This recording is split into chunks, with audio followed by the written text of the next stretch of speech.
रात के तकरीबन 2 बज रहे थे।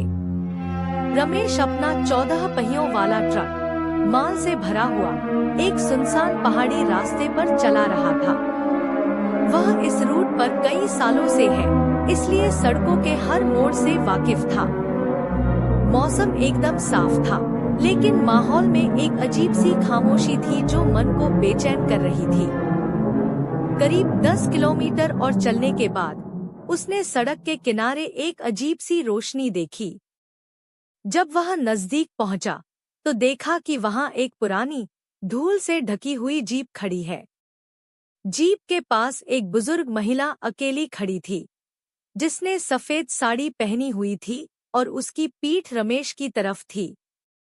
रमेश को लगा कि वह मुसीबत में होगी, इसलिए उसने ट्रक धीमा किया और हॉर्न बजाया। जैसे ही हॉर्न की आवाज हुई, उस महिला ने धीरे से अपनी गर्दन घुमाई। रमेश की सांस अटक गई।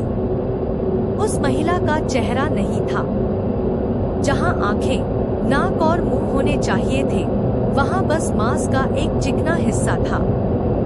वह बिना चेहरे के ही सीधे रमेश की तरफ देख रही थी। डर के मारे रमेश ने तुरंत एक्सीलरेटर पर पैर दबाया और तेजी से ट्रक भगा दिया। उसने पीछे के शीशे में देखा। वह महिला अब जीप के पास नहीं थी, बल्कि उसके ट्रक के पीछे दौड़ रही थी। उसकी रफ्तार एक इंसान की नहीं हो सकती थी। रमेश ने डरते हुए स्पीड और बढ़ाई 80 से 100 किलोमीटर प्रति घंटा, लेकिन वह साया लगातार पीछे लगा रहा। तभी रमेश को याद आया कि यह वही कट रोड है जिसके बारे में दूसरे ड्राइवर बताते थे, जहां एक एक्सीडेंट में एक बूढ़ी महिला की मौत हो गई थी और उसका शरीर कभी नहीं मिला। साया अब और करीब आ चुका था।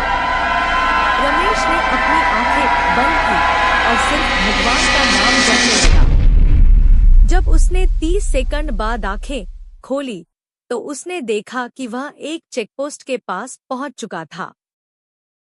सामने 2 पुलिस वाले खड़े थे। रमेश ने तुरंत ब्रेक लगाया। जैसे ही ट्रक रुका और वह पुलिस वालों को देखने लगा, उसने फिर से पीछे मुड़कर देखा। वहां कोई नहीं था, न जीप न साया। पुलिस वालों ने पूछा, क्या हुआ? इतनी तेजी में क्यों थे? रमेश ने हांफते हुए बस इतना ही कहा, कुछ नहीं सर, बस नींद आ रही थी, इसलिए जल्दी पहुंचने की कोशिश कर रहा था। वह उस रात की बात किसी को नहीं